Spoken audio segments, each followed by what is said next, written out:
안녕하세요. 닉스 엔지니어링 구독자 여러분. 프레시 베셀 디자인 챕터 2 시작하겠습니다. 아스메 섹션 2는 머티리얼스라는 제목으로 섹션 2 파트 A, 파트 B, 파트 C, 파트 D로 구성되어 있습니다.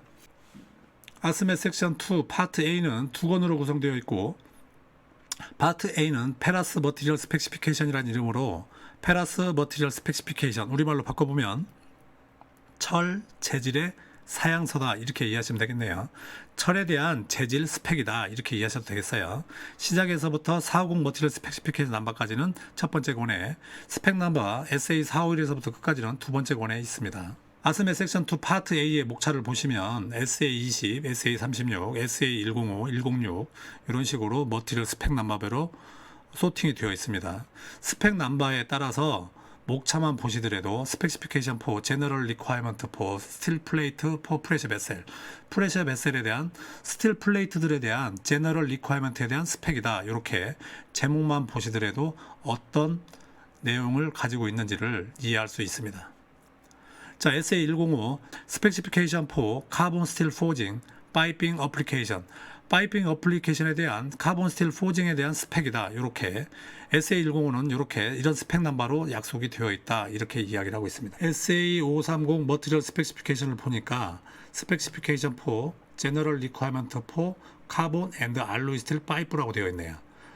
카본이나 알로이 스틸 파이프에 대한 제너럴 리퀘어먼트에 대한 스펙이다, 이렇게 되어 있는 거죠. 어떤 파이프를 쓰시더라도 이 파이프에 대한 제너럴 리퀘어먼트 스펙은 꼭 좀 읽어보시면 좋을 것 같습니다. 아스메 섹션 2 파트 A 머티리얼 스펙시피케이션 SA516 스펙에 찾아서 들어왔더니 스펙시피케이션 for Pressure Vessel Plate Carbon Steel, 목차에서 보셨던 내용이죠. 목차에서 볼 수 있는 내용이었고, 여기 보니까 아스메라는 심볼이 있고 ASTM이라는 심볼이 있습니다. SA라고 시작되는 것은 아스메에 등록되어 있는 재질이고, ASTM은 미국에 있는 재질 시험 협회인데 S가 빠져 있는 A516으로 사용하고 있습니다. 자, 여기 뭐라고 써 있냐면 Identical with ASTM Specification A516이라고 써 있네요. SA516과 A516은 똑같다라고 이야기를 하고 있는 거죠. 심볼만으로도 확인할 수 있는 내용이었습니다.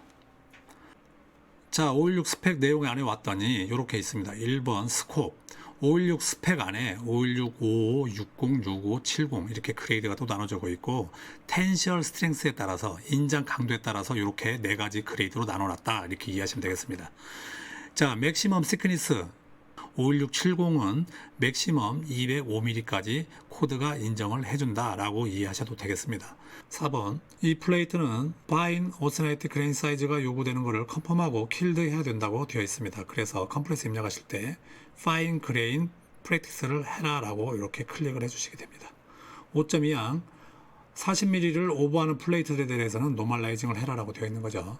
원 소재, 플레이트를 만드는 메이커에서 40mm가 넘어가는 이 516 스펙을 쓰는 아이들은 전부 다 노멀라이징을 해서 생산을 하게 된다라고 이해하시면 되겠습니다. 서플리먼터리 리퀘어먼트입니다.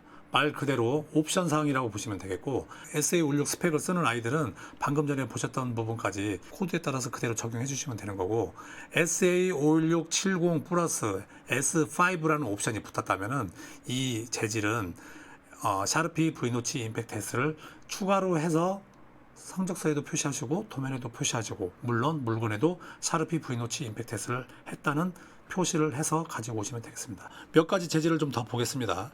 SA1055, SA105는 A105하고 아이덴티컬하다라고 되어 있고, 카본 스틸 포징에 대한 스펙시피케이션이다라고 되어 있는 거죠. ASME 심볼, ASTM 심볼, 이제 좀 이해가 되시죠? 자, 여기도 아이덴티컬 위드 ASTM 스펙시피케이션 A105라고 되어 있고, 여기 써 있는 M자도 여기 뒤에 있는 다시 05는 연도를 말해주고 있고, M은 뭘 말해주고 있고, 메트릭 단위다, 이렇게 말씀해 주시고 있는 거죠. SA53은 이쪽에 ASTM이 심볼이 빠져 있는 걸 볼 수 있고, SA53과 A53은 except for 이 부분을 제외하고 동등하다라고 되어 있습니다. 섹션 2 Materials라는 제목으로 파트 B는 Non-Ferrous Material Specification입니다. 우리말로 바꿔보면 비철에 대한 재질 사양서다. 섹션 2 파트 A는 페러스 머티리얼 스펙시피케이션, 철 재질에 대한 스펙이고, 섹션 2 파트 B는 난 페러스 머티리얼 스펙시피케이션이다, 이렇게 보시면 되겠죠. 목차를 보니까 모두 SP로 시작되어 있고, 알루미늄, 카파, 브론즈, 카파 튜브, 카파 실리콘, 알루미늄 알로이 다 비철 재질이다 이렇게 보시면 되겠습니다.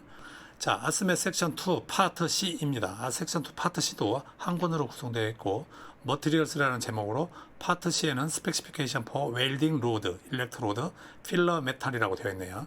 용접봉에 대한 스펙시피케이션이다 이렇게 보시면 되겠고, 섹션 2 파트 A, B는 SASB로 시작됐고 섹션 2 파트 C는 SC가 아니라 SFA로 시작되고 있다는 걸 볼 수 있고, 모두 다 용접봉에 대한 사양을 보여주고 있다 이렇게 이해하시면 되겠습니다. 아스메 섹션 2 파트 D입니다. 섹션 2 파트 D는 두 권으로 구성되어 있죠.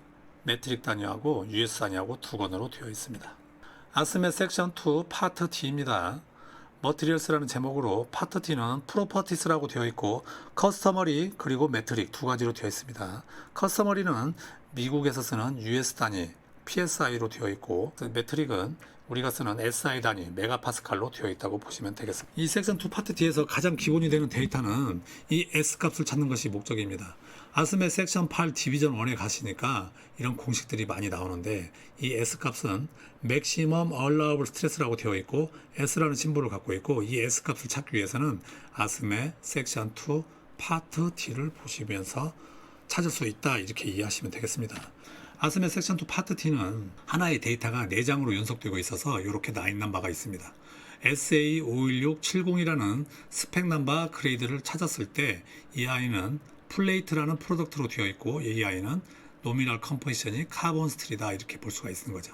우리는 이미 알고 있었습니다. 섹션 2 파트 A에서 A56 스펙을 찾아보니 플레이트 소재고 카본 스틸이라는 걸 볼 수 있었습니다. 자, 이 아이는 P 넘버가 1번, 그룹 넘버는 2번이라고 알려주고 있는 겁니다. 자, P 넘버, 그룹 넘버도 조금 이따 다시 얘기를 하겠습니다. 자, 두 번째 장에 가서 라인 넘버를 같이 보고 있고, 텐셜 스트렝스, 일드 스트렝스를 볼 수 있고, 어플리케이빌리티 앤드 맥시멈 템퍼레처 리미트라고 되어 있고, 이 아이는 538도씨까지 사용할 수 있다라고 지금 언급이 되어 있다고 보시면 되겠습니다. 자, 다른 정보가 또 나오고 있죠. CS-2 외압 프레셔 차트라고 되어 있고, CS-2는 이 아이를 외압 설계할 때는 CS-2라는 외압 차트를 보고 설계를 할 수 있다라고 이야기를 하고 있습니다. 세 번째 장, 네 번째 장에 가니까 맥시멈 얼라우블 스트레스를 말해주고 있는 거죠. 자, 맥시멈 얼라우블 스트레스, 방금 전에 공식에서 그 S 값이 맥시멈 얼라우블 스트레스이고, 설계 온도에 따라서 이렇게 값이 어떤 온도까지는 일정하게 오다가 어떤 온도 이후에서는 S 값이 점점점 떨어지더라는 걸 보여드리고 있는 거죠. 자, 보세요. 자, S라는 놈은 공식에서 항상 분모에 있습니다. 분모에 있어서 S 값이 크면은 두께는 작아지고 S 값이 작아지면 두께는 커지는 반비례 관계가 있다 이렇게 이해하시면 되겠습니다. 자, S 값은 설계 온도의 함수였고, 설계 온도가 150도일 때는 138이었었는데 온도가 올라가니까 S 값이 점점점 떨어져서 두께에 영향을 주더라 라고 알려주고 있습니다. 그래서 개념을 하나 심어 놓으시면 좋을 것 같아요. 맥시멈 얼라우블 스트레스는 섹션 2 파트 D에 있고, 온도별로 S 값이 달라진다는 것을 볼 수 있는데, 어떤 온도까지는 일정하고 어떤 온도가 지나고 나니까 S 값이 점점점 떨어져서 두께가 점점점 두꺼워질 수 있구나 라고 이해하시면 되겠습니다. 자, 네 번째 장에 오니까 같은 라인 넘버를 취하고 있고, 500도, 550도, 600도에 가니까 맥시멈 얼라우블 스트레스 값이 없네요. 이 점점점으로 되어 있는 이 구간은 맥시멈 얼라우블 스트레스가 없으니 사용하지 마세요 라고 이야기를 하고 있습니다. 자, P 넘버, 그룹 넘버는 이렇게 이야기를 하고 있어요. 화학적, 용접, 기계적 성질이 비슷한 아이들끼리 그룹핑을 했다라고 이해하시면 되겠습니다. 그래서 카본 스틸 중에 A36, A51670, A283C 이런 아이들이 카본 스틸인데, 화학적, 용접성, 기계적 성질이 비슷한 아이들이라서 이 아이들을 카본 스틸은 P 넘버 1, P 넘버 4번은 로 알로이 스틸 재질들이 P 넘버 4번이고, P 넘버 8번은 하이 알로이가 P 넘버 8번입니다. 왜 P 넘버를 알아야 된다는 거죠? 왜 P 넘버를? 아스메 섹션 8 디비전 1 UCS 56 UG 20F를 보니까 머티리얼 스펙 넘버가 아니라 P 넘버를 가지고 이렇게 이야기를 하고 있다는 거예요. P 넘버 1번은 이 사항을 적용을 해줘야 되는 거고, P 넘버 1번은 요 사항을 적용한다는 거죠. P 넘버 4번이나 8번은 이 사항을 적용할 필요가 없다는 얘기예요. 이렇게 P 넘버 1번하고 그룹 넘버에 대해서만 요 사항을 적용해라 라고 되어 있다는 겁니다. 자, 강도 계산서입니다. 머티리얼의 SA182F304 섹션 2 파트 D 86페이지의 라인 넘버 33번에 있는 데이터를 가져왔다라고 보시면 되겠어요. 자, 하나만 더 보실 건데, 자, 서스입니다. 182F304 포징이고 18크롬 8니켈이라는 재질이고 15번하고 15번 라인 넘버를 보니까 두 번째 장에 가니까 여기도 동일하게 가다가 816도까지, 아하, 서스는 816도까지 쓸 수 있다는 걸 보여주고 있고, 아, 외압 설계할 때는 HA-1이라는 외압 설계할 때 봐야 되는 차트를 찾을 수 있다라는 거고, G5라는 노트가 중요해서 화살표를 찾았어요. 자, 세 번째 장, 네 번째 장에 가니까 이렇게 상온일 때는 138메가파스칼로 동일한 맥시멈 얼라우블 스트레스를 가지고 있는데 온도가 달라짐에 따라서 맥시멈 얼라우블 스트레스가 차이가 있고 점점점 떨어지는 것을 볼 수가 있어요. 온도가 올라갈수록 맥시멈 얼라우블 스트레스 값은 점점점 떨어진다는 것을 말씀드렸고, 그리고 15번 라인과 16번 라인의 스트레스 값을 보면은 아래쪽에 있는 값이 낮은 값이고 위에 쪽에 있는 값이 높은 값이라는 거죠. 그래서 우리 엔지니어들끼리는 서스는 하이 스트레스가 있고 로우 스트레스가 있다, 이렇게 구분을 하고 있다는 거죠. 자, G5 노트는 이런 말이 써 있어요. 프렌즈 오브 가스켓 조인트에 대해서는 추천하지 않는다라고 되어 있고, 디스토션 캔 코즈 리키즈라고 되어 있네요. 그죠?